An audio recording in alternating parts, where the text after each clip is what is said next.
우리 같이 봉독하겠습니다. 이는 14절부터 18절까지입니다. 이는 너희가 말하기를 하나님을 섬기는 것이 헛되니 만군의 여호와 앞에서 그 명령을 지키며 슬프게 행하는 것이 무엇이 유익하리요.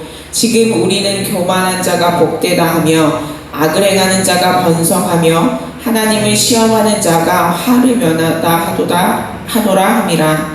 그때에 여호와를 경외하는 자들이 피차에 말하매 여호와께서 그것을 분명히 들으시고 여호와를 경외하는 자와 그 이름을 존중히 여기는 자를 위하여 여호와 앞에 있는 기념책에 기록하셨느니라.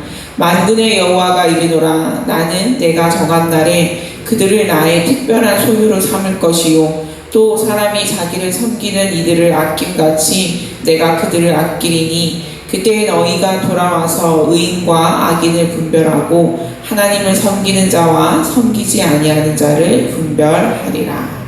아멘. 하나님께서 믿는 사람들에게 요구하시는 것들은 대부분 대단한 것들이 아닙니다. 우리가 심적으로는 이거 순종하기 어렵다거나 지키기 어렵다라고 말할 수 있지만 하나님께서 우리에게 원하시는 것들이 나를 위해 한번 목숨을 걸고 나가보라든지 아니면 너의 몸이 다치더라도 이거 꼭 지켜봐 이런 것들이 아니라 대부분 삶에서 매일 하나님과 동행하고 하나님을 기억하고 우리 주인 되신 하나님의 뜻을 따를 것인가 이런 것들에 대한 것들이 하나님이 요구하시는 것들입니다.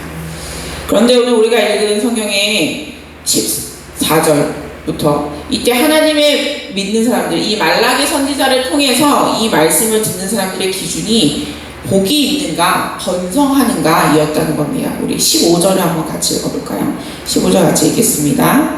지금 우리는 교만한 자가 복되다 하며 악을 행하는 자가 번성하며 하나님을 시험하는 자가 화를 면한다 함이라.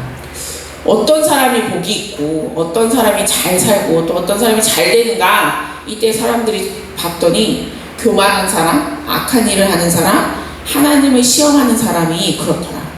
그래서 우리가 겸손하고 하나님의 말씀을 잘 듣고 죄를 뉘우치고 회개하면서 내가 죄인이라서 슬프고 내가 그걸 알지만 내 죄를 끊어낼 수 없어서 슬프고 또 그럼에도 내가 하나님의 말씀을 지키기 위해서 애쓰고 이런 것들이 다 쓸데없는 일이고 복받고 잘 나가는 사람들은 교만하고 악한 일을 하고 하나님을 시험하는 사람들이니까 우리가 그렇게 하자라고 사람들이 하고 있었다는 것입니다. 우리 14절도 한번 같이 읽어볼까요? 14절입니다.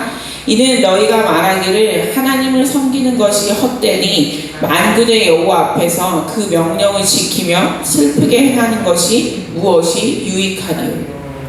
무엇이 유익하리요. 판단의 기준이 내가 하나님과 동행하는가 하나님의 말씀을 지키는가 하는 게 아니라 나에게 유익이 되는가, 즉 이 일이 나에게 어떤 이익이 있는가 하는 것이 이 사람들의 판단 기준이었다는 것입니다. 다시 말하면 내가 어떻게 살아야 하는지 순종하는 게 맞는지 이런 게 아니라 나에게 유익이 있는 거, 이거 하면 내가 뭘 얻을 수 있지? 이거 하면 내가 어떻게 하면 재산이 더 늘어날 수 있을까? 내가 더 건강할 수 있을까? 내 자식이 더 잘 될 수 있을까? 이런 것들이 기준이었다는 거죠.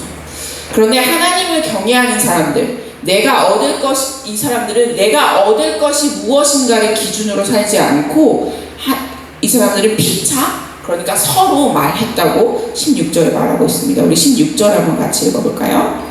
그때 여호와를 경외하는 자들이 피차에 말하매 여호와께서 그것을 분명히 들으시고 여호와를 경외하는 자와 그 이름을 존중히 여기는 자를 위하여 여호와 앞에 있는 기념책에 기록하셨느니라. 아멘. 이들이 이 하나님을 경외하는 사람, 하나님의 이름을 존중히 여기는 사람들이 서로 어떤 이야기를 나누었는가 하는 것은 성경에 기록되어 있지 않습니다. 그런데 18절의 말씀으로 미루어 보건대 하나님을 존중하는 말, 또 우리가 하나님을 섬기려면 어떻게 하나님을 잘 섬길 수 있을까, 또 누군가가 하나님을 섬기는 것에서 어긋나 있거나 어려움을 겪으면 이렇게 하면 되지 않을까 권면의 말도 하고, 그 다음에 이 부분은 하나님의 말씀이 안 맞는 것 같아, 그러니까 고쳐야 되지 않을까 라고 이렇게 서로 피차에 이야기했다는 것이죠. 하나님을 경외하는 사람들을 그 말을 하나님께서 분명히 들으시고 하나님 그 이름을 하나님 앞에 있는 기념책에 기록하셨다. 이미 기록하셨다고 16절에서는 이야기하고 있습니다. 우리는 어떤지 생각해 봤으면 좋겠습니다. 우리의 가정에서 가족들과 있을 때, 우리 속해서 속도원들과 있을 때, 또 우리 교회에서, 또 일상생활에서 사람들과 내가 어떤 이야기를 나누고 있는가, 무엇이 우리에게 이득이 되고 우리 뭘 하면 더 잘 살 수 있고 뭐 돈을 더 벌 수 있고 뭐 이런 이야기를 하고 있는가, 아니면 내가 어떻게 하면 하나님을 더 잘 섬길 수 있을까, 우리가 어떻게 하면 더 말씀에 맞는 사람이 될 수 있을까, 이런 걸 이야기하고 계십니까? 우리가 서로 이야기하는 하나님을 경외하는 사람들, 또 우리가 서로 말하는 것이 하나님 앞에 기념책에 우리를 기록되게 만드는 사람들, 특별히 우리 이 새벽에 깨어서 기도하는 사람들이니까 우리가 혹시 내가 있는 곳에서 어떤 것이 이득이 될까, 이런 것들이 대화가 오고 간다면 그 안에서 그 대화의 주제를 바꿔서 어떻게 하면 우리가 하나님을 경외할 수 있을까, 어떻게 하면 우리가 하나라도 말씀을 잘 지킬 수 있을까, 그렇게 대화의 주제까지 바꿔갈 수 있는 그런 믿음의 사람들이 되시는 저와 여러분이 되시기를 주님의 이름으로 부탁을 드립니다. 우리 이 시간